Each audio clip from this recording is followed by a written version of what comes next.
हाँ जनाब, हुआ कुछ यूँ कि एक हफ्ता पहले की बात है ऑलमोस्ट, या एक हफ्ते से कुछ दिन कम, 5-6 दिन पहले की बात है। मुझे कहीं पर जाना था और किसी के साथ जाना था। अब जिनके साथ जाना था मेरी उनसे कॉल पे बात हुई तो उन्होंने कहा कि जी मैं फ़लाँ जगह बैठा हूँ, आप वहाँ पर आ जाइए और बस यहाँ से फ्री होके देन फिर हम जो है आगे प्रोसीड कर जाएंगे अपनी नेक्स्ट मीटिंग के लिए। मैं वहाँ पर चला गया। अब जब मैं वहाँ पर पहुँचा तो जो मेरे दोस्त थे वो वहाँ पे मौजूद थे और उनके साथ उनके 2 दोस्त और मौजूद थे। अब उन 2 दोस्त जो वहाँ पर मौजूद थे उनमें से एक दोस्त का जो तारुफ है वो मेरे साथ करवाया गया बतौर मुफ्ती के, कि ये एक मुफ्ती साहब हैं और एक ग्रैंड मुफ्ती हैं। तो मैं ज़ाहिर है हमारे लिए इससे काबिल एहतराम बात क्या हो सकती है कि कोई एक ऐसा शख्स जो कि अल्लाह रसूल की बात समझता हो या उसने सीखी हो या पढ़ी हो, ज़ाहिर है मुफ्ती बनने के लिए आपको एक अपनी उम्र सर्व करनी पड़ती है। तो मैं उनसे बड़ी मोहब्बत से, बड़े अकीदत से, बड़े एहतराम से जाता ही मिला जब मुझे बताया गया कि जी वो मुफ्ती साहब हैं। तो खैर मैं वहाँ पर बैठ गया उनके साथ खाने की टेबल पर। अब गुफ्तगू शुरू हुई तो उसमें एक हदीस का हवाला आया जिसमें जो मैंने ही सामने रखी। तो वो हदीस कुछ यूँ थी कि मैंने कहा जनाब रसूल खुदा सल्लल्लाहु अलैहि वसल्लम ने फरमाया है कि इससे बेहतर है कि तुम्हारे जिस्म में कील ठोक दी जाए बजाय इसके कि तुम किसी गैर महरम को हाथ लगाओ। अब एक चीज़ यहाँ पे याद रखिएगा, ये हदीस उस वक्त वहाँ पर एक कॉन्टेक्स्ट में बयान हुई और इसको बयान करने का मकसद कतन ये नहीं था कि मैं कोई बहुत शरीफ या कोई बहुत ही शरीफुल नफ्स आदमी हूँ या मैं कोई बहुत पारसा हूँ। एक ख़ास मौजू, एक गुफ्तगू उस वक्त बहस हो रही थी तो उसके ऊपर ये मैंने हवाला दिया। तो मैंने उनसे कहा, मैंने कहा मुफ्ती साहब ऐसा है? तो उन्होंने कहा हाँ हदीस तो है लेकिन इससे अगला इसका जो कॉन्टेक्स्ट है वो यूँ हो सकता है कि देखा जाएगा कि जो हाथ लगा रहा है या जो मिल रहा है उसकी नीयत में अगर तो कुछ गलत है फिर तो जाहिर है गुनाह होगा, अगर नीयत में गलत नहीं है तो फिर जायज़ है। अब मैंने उनसे 2 सवाल किए वहाँ पर। पहला सवाल ये था कि मुफ्ती साहब ये जो आपने आगे तावील पेश की है ये आपने कहाँ पढ़ी है? क्या हदीस के अगले हिस्से में ऐसा है? मतलब रसूल खुदा सल्लल्लाहु अलैहि वसल्लम की क्या कंप्लीट हदीस ये है कि बेहतर है कि तुम्हारे जिस्म में कील ठोक दी जाए बजाय इसके कि कोई गैर महरम तुम्हें हाथ लगाए? और ये देखे जाने के लिए देखना ही पड़ेगा कि नीयत कैसी। अगर तो कंप्लीट हदीस ये है फिर तो ठीक है, अगर कंप्लीट हदीस ये नहीं है तो फिर आप अपने अंदाज में इसको कैसे पेश कर सकते हैं? तो उन्होंने वहाँ पर एक जुमला बोला, शायद उनको बुरा लगा होगा क्योंकि अक्सर पाकिस्तान में ये रविश है कि कोई आदमी अगर अपने आप को ये कहे कि मैं एक साहिब मिंबर हूँ तो फिर उससे सवाल नहीं किया जाता और सवाल सुनने की आदत नहीं होती या एक रिबर्टल सुनने की आदत नहीं होती है उनको। तो उन्होंने वहाँ पे एक जुमला कहा जो कि मुझे लिटरली बड़ा बुरा लगा, लेकिन मैं चूँकि वो मेरे दोस्त के दोस्त थे और मैं उस वक्त वहाँ पर बैठा हुआ था, खाने की टेबल पे था, तो और ना मुझे अपनी कोई ज़ात इतनी मुकद्दम है, मेरी ज़ात मुझे बिल्कुल इतनी मुकद्दम नहीं है कि मेरी ज़ात पे कोई हमला करे। एक ख़ास हद तक, बात इज़्ज़त पे ना आए वो अलग बात, लेकिन एक ख़ास हद तक अगर मुझे कोई मेरा दिल दुखाए भी तो मैं उसको इतना जो है बॉदर नहीं करता। अब जुमला उनका ये था, उन्होंने कहा कि नहीं हदीस का जो कॉन्टेक्स्ट है वो मैं समझूंगा, वो आप नहीं समझेंगे। तो मैं उनको ये कहते कहते रुक गया कि क्यों, आप मेरे से बड़े मुसलमान हैं या क्या आपके पास कोई ऐसा जो है अपॉइंटमेंट लेटर है खुदा की तरफ से कि आप बेहतर समझेंगे, मैं नहीं समझूंगा, या मैं कम मुसलमान हूँ आपसे? लेकिन मैंने इस चीज़ को जानबूझ के एक अपने माइंड में बात बिठाई कि शायद वो ये कहना चाह रहे हैं कि चूँकि मैं मुफ्ती हूँ या मैंने टाइम सर्व किया है इस मौजू के ऊपर या इस डिपार्टमेंट के ऊपर, तो शायद मैं इसको बेहतर समझ सकता हूँ और अल्फाज का चुनाव वो ठीक ना कर पाऊँ। मैंने अपने दिल को ये कह के तसल्ली दी ताकि मुझे जो बुरा लग रहा है या उनके बारे में जो बुरा क्यास मेरे दिल में जन्म ले रहा है वो ना ले। तो सबसे पहले तो थोड़ा सा मुझे जो है वो यहीं से एतराज़ हुआ कि उन्होंने हदीस की जो तावील है वही गलत पेश की है, लेकिन उनका एक अपना कॉन्टेक्स्ट है, उनका एक अपनी सोच है, एक राय है। मैं उस राय से एग्री करता हूँ या ना करता हूँ, लेकिन बार कैफ इसके ऊपर मैं उनसे इख्तलाफ तो नहीं रख सकता, या मैं उनसे ये तो नहीं कह सकता कि जाएं जी आप जाएं, मैं आपसे बात नहीं करता या मैं जा रहा हूँ। और उनके हवाले से जो बुरा क्यास मेरे दिल में आया उसको मैंने जान के, ऑल दो कि उनका जो लहजा था वो बड़ा अजीब था, क्योंकि मैंने आपसे कहा कि शायद उनको आदत नहीं होती ना रिबर्टल सुनने की, या उनको शायद लग नहीं रहा था कि एक नौजवान मेरे सामने इस तरह ये जुमला रख देगा कि आप ये तशरीह बयान कैसे कर रहे हैं, किस कयास के ऊपर आपने इतनी बड़ी बात कह दी। मतलब फॉर एग्जाम्पल, चलें इसको अगर हम इसमें पुट भी कर लें तो फॉर एग्जाम्पल अगर मैं किसी को टच कर रहा हूँ, आप कैसे मेरी नीयत को जज करेंगे कि मैं सही से कर रहा हूँ या गलत से कर रहा हूँ? क्या ऐसा स्केल है आपके पास, क्या ऐसी मशीन है आपके पास, क्या ऐसा पैरामीटर है आपके पास जिसके ऊपर आप चेक करेंगे? तो खैर मैंने अपने आप को तसल्ली दी, मैंने कहा नहीं, हो सकता है वो कहना कुछ और चाह रहे हो लेकिन इनके मुंह से ही निकल गया हो कि चले खैर है, कोई बात नहीं। लेकिन गुफ्तगू आगे शुरू हुई तो प्लेट में थोड़ा सा खाना बच गया, मेरी नहीं, मेरे साथ जो मेरे दोस्त खा रहे थे उनकी प्लेट में थोड़ा सा खाना बच गया। तो मुफ्ती साहब ने कहा कि आप ये खाना ख़त्म करें, उनको, मेरे दोस्त को कहा कि आप ये खाना ख़त्म करें, अदरवाइज़ बड़ा गुनाह होगा आपको। तो मैंने आगे से फिर रिबर्टल ये दिया कि चलें, अगर इतनी बड़ी हदीस है जिसकी तावील आपने पेश कर दी है, तो अगर अल्लाह उस हदीस के ऊपर माफ़ कर देगा तो कोई नहीं, थोड़ा सा खाना छोड़ने पे भी माफ़ कर देगा। फिर मैंने उसकी तावील में ये बयान किया कि अक्सर लोग कहते हैं कि यजीद को बुरा ना कहें, क्योंकि अगर यजीद को रोज़े क़यामत अल्लाह ने माफ़ कर दिया तो फिर आप क्या करेंगे वहाँ पे? आप तो उसको सारी ज़िंदगी बुरा कहते रहे होंगे। तो अक्सर मैं उनको जवाब में कहता हूँ कि अगर यजीद को उसके गुनाह की माफ़ी मिल सकती है, यजीद ने जो गुनाह किया है अगर उसको उसकी माफ़ी मिल सकती है तो फिर हम भी माफ़ हो जाएंगे। अगर यजीद माफ़ हो सकता है फिर हम भी माफ़ हो जाएंगे उसको बुरा कहने पर। अब ये मैंने जब जुमला कहा तो शायद उनको लगा कि मैं एक ख़ास तबके से हूँ, या शायद वो मुझे वहीं पर ज़रब लगाना चाहते थे, या शायद वो होता है ना कि वो मौका ढूंढ रहे थे कि वो हिट बैक करें कहीं पे। तो उन्होंने एक जुमला कहा। अब वो जुमला ये था कि जनाब अदब का तकाजा ये है, अब ये मानोआन जुमला मैं आपके सामने रख रहा हूँ। उन्होंने कहा कि जनाब अदब का तकाजा ये है कि हम यजीद को बुरा ना कहें। अब उन्होंने इतना जुमला कहा तो मुझे स्टिल, मैंने अपने दिल को फिर वही तसल्ली दी कि हो सकता है ये कुछ और कहना चाह रहे हैं लेकिन ये कुछ और कह रहे हैं। तो मैंने उनको ये रिबर्टल दिया कि जनाब आप क्या कह रहे हैं, एक शख्स ने नवासे रसूल को ज़िबा करवा दिया, उनकी आल के साथ क्या उन्होंने किया, तो आप कह रहे हैं उसको बुरा ना कहें? तो उन्होंने कहा नहीं, अगर उसने जो भी करवाया उसके मुख्तलिफ जाविये हो सकते हैं, उसकी कोई वजूहात हो सकती हैं। यानी कि चाहे यजीद ने रसूल खुदा के नवासे का खून बहाया, उनके बच्चों को शहीद करवाया, फिर उनके अहलो अयाल के साथ जो जुल्म सितम किया, उसकी वजूहात हो सकती है कोई। उस शख्स का इतना कहना था। इससे पहले कि मैं कुछ कहने लगता तो मुझे ये कहा गया कि नहीं जी, उनको तो कंपेयर ही नहीं किया जाना चाहिए, बहस ही नहीं की जानी चाहिए। इतना कहना था तो मैं उस टेबल से उठा, क्योंकि अब बात मेरे पर नहीं थी। Now it was not on me, it was on my इमाम। मैं उस टेबल से उठा, मैंने कुछ नहीं कहा, क्योंकि ज़ाहिर है मैं अपने उस दोस्त की बहुत रिस्पेक्ट करता हूँ और ज़ाहिर है वो उसके जानने वाले थे। मैं वहाँ से उठा, उठ के आहिस्ता आहिस्ता बाहर आया। उनको लगा कि शायद मैं बाहर कॉल वगैरह के लिए जा रहा हूँ। कोई 5 मिनट के बाद उन्होंने मुझे कॉल की तो मैंने उनको कहा कि जी मैं ज़रा, मुझे काम था तो मैं निकल आया हूँ। तो फिर मुझे ये एहसास हुआ कि शायद वो इसको गलत ना गर्दाने, तो मैंने उनको व्हाट्सएप पे एक मैसेज ड्रॉप कर दिया कि जनाब ये वजह थी, मैं किसी भी ऐसे शख्स के साथ नहीं बैठ सकता जिसका मानना ये हो कि यजीद को बुरा ना कहा जाए, बल्कि वो यजीद की वकालत कर रहा हूँ। मैं किसी भी ऐसे शख्स के साथ नहीं बैठ सकता। और मैं जब रिबर्टल दे रहा हूँ तो आप मुझे रोक रहे हैं, तो वो कह रहा है उसको नहीं रोका जा रहा है, या वो अपना बयान जो है वो कर रहा है, बात कर रहा है, मुझे मतलब आप की रिस्पेक्ट के लिए खामोश होना पड़े, तो मैं ऐसी जगह नहीं बैठ सकता, क्योंकि मेरी नफ़रत, मेरी मोहब्बत, मेरी दोस्ती या दुश्मनी तो नहीं कहना चाहिए, दोस्ती या कह लें कि अजनबियत कह लें, या किसी को छोड़ने का जो मेयार है वो इमाम हुसैन अलैहिस्सलाम है।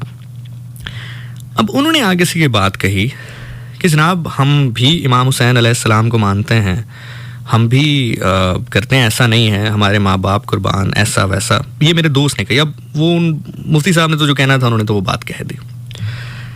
अब ये जो सारी बात है इसका कॉन्टेक्स्ट आपको बताने का मतलब और आपको ये बात आपके साथ शेयर करने का मकसद क्या है, वो ये है कि एक फितना, एक बात, एक तरीका, एक फार्मूला अप्लाई किया जाता है जो अक्सर हमारे ज़हनों में डाल दिया गया, हमें खुद भी नहीं पता कि जी आपने हुसैनी बनना है तो आप नमाज पढ़ें, रोज़ा रखें, कुरान पढ़ें, बस आप हुसैनी हैं, इसमें कोई दूसरी राय मौजूद नहीं है।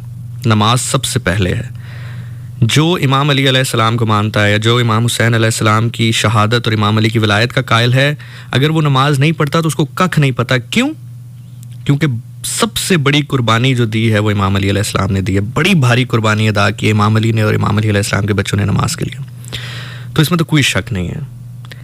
लेकिन एक चीज़ याद रखिएगा, सिर्फ आप ये चीज़ें रखें और हक गोई ना करें।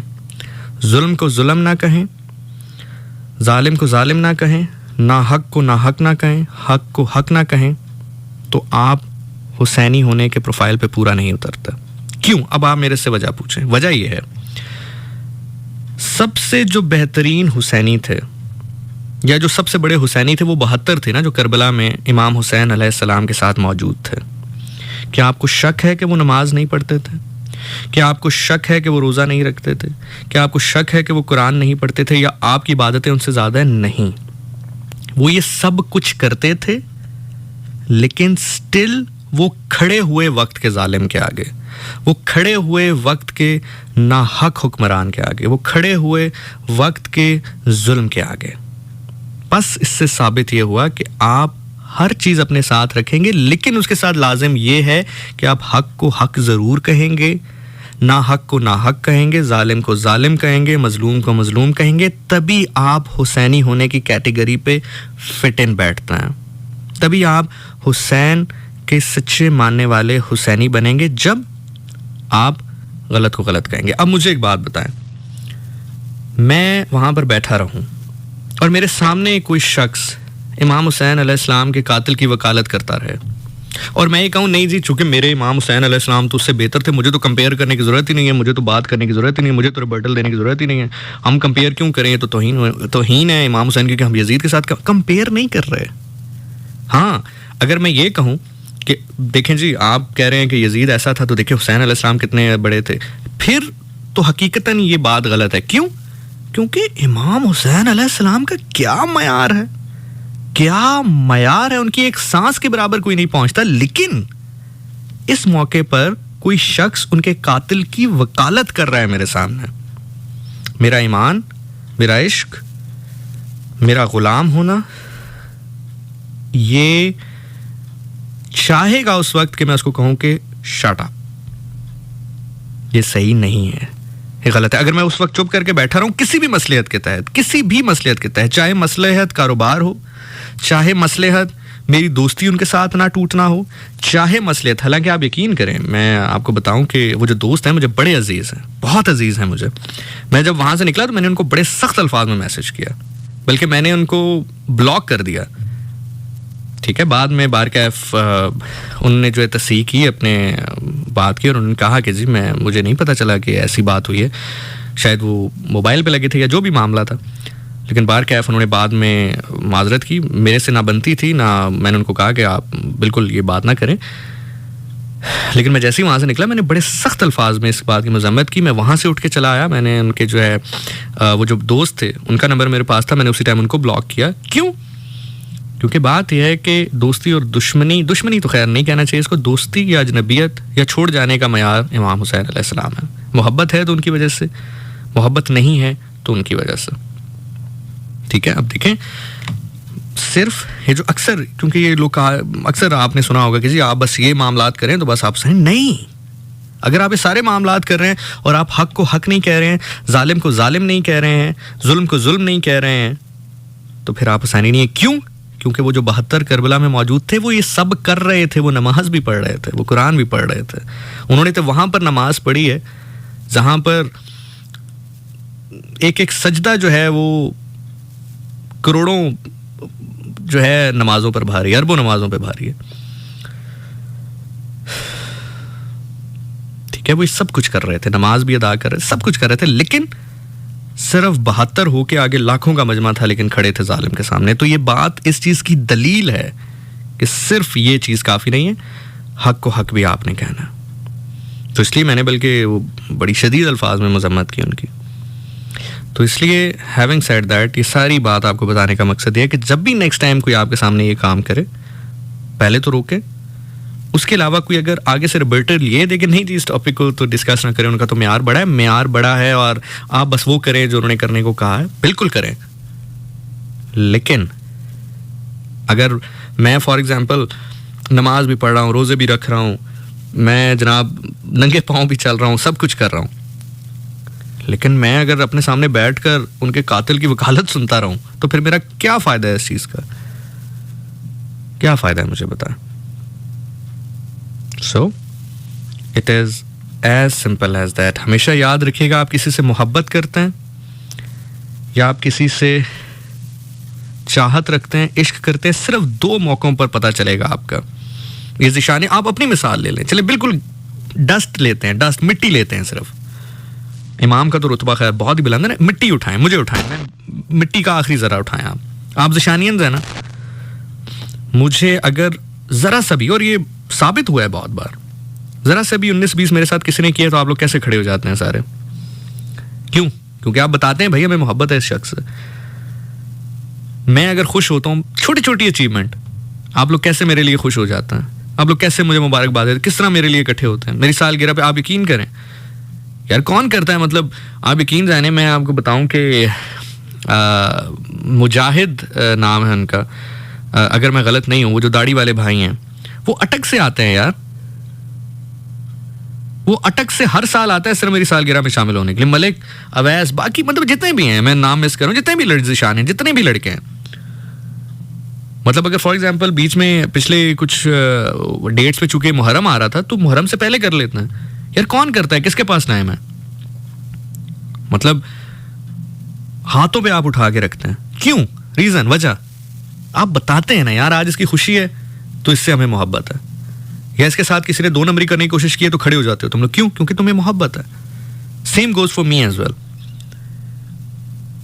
तो बात यह है, आप इमाम से इश्क करने का दावा करते हैं, आप इमाम से मोहब्बत करने का दावा करते हैं, और आपके सामने कोई उनके कातिल की वकालत कर रहा है, आप चुप करके बैठ जाएं, कैसा इश्क है?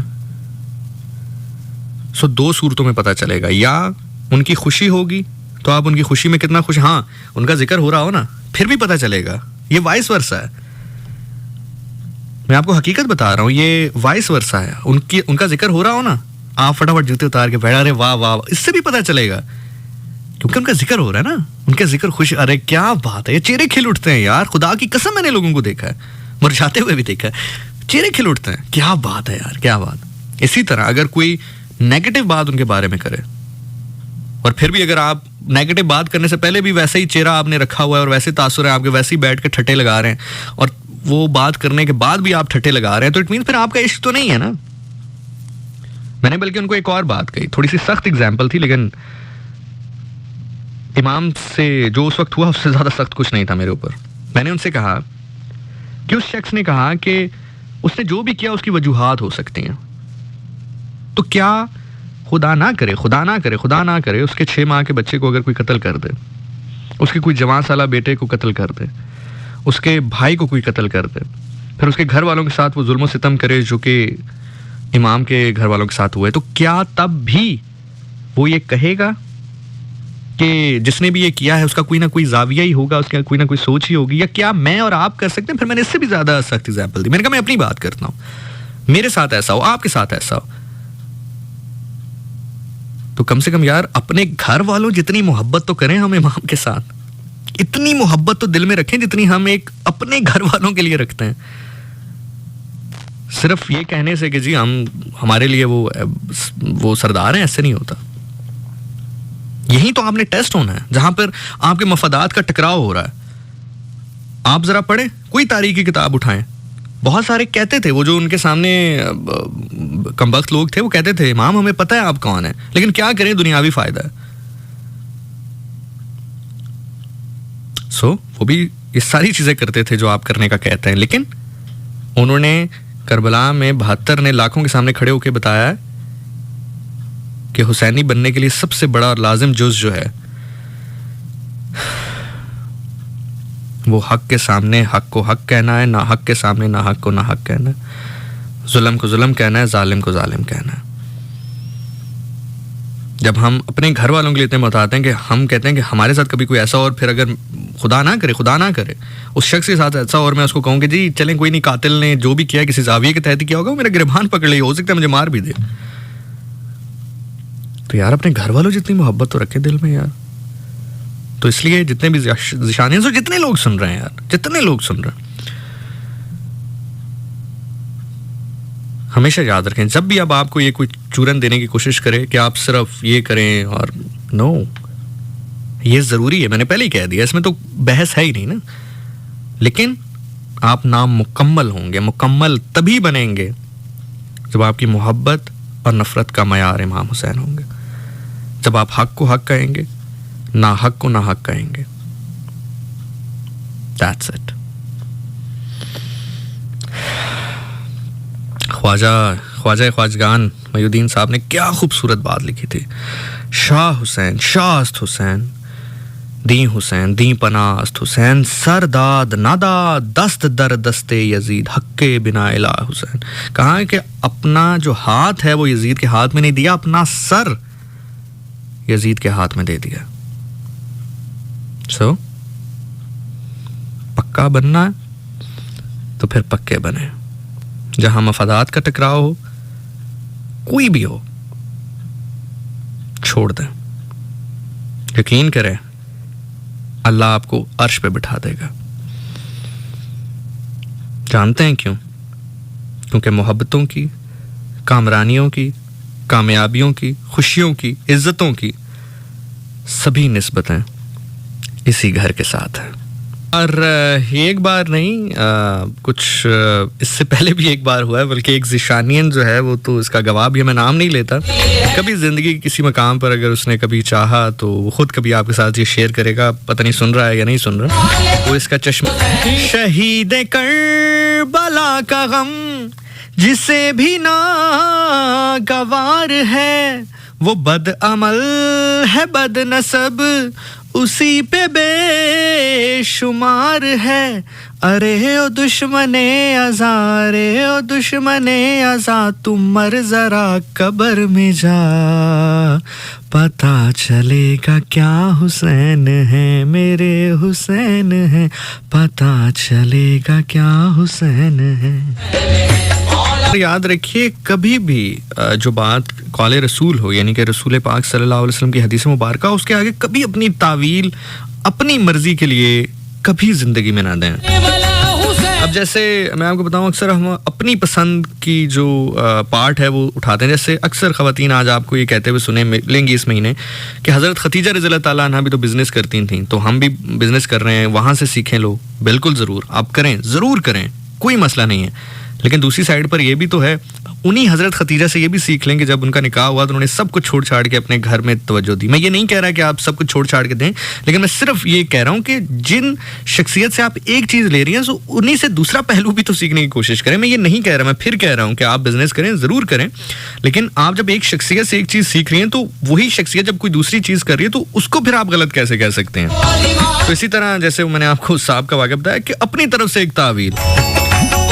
तो हैविंग सेड दैट, इसी तरह मैं आपको अपनी मिसाल देता हूँ। अक्सर लोग मुझे कहते हैं कि यार आप इतनी अच्छी बातें करते हैं, गाने शाने चलाते हैं आप अपने प्रोग्राम में, तो ये गलत है। तो मैं कभी उनको ही नहीं कहता कि नहीं मैं तो बड़ा अच्छा काम करता हूँ गाने चला के।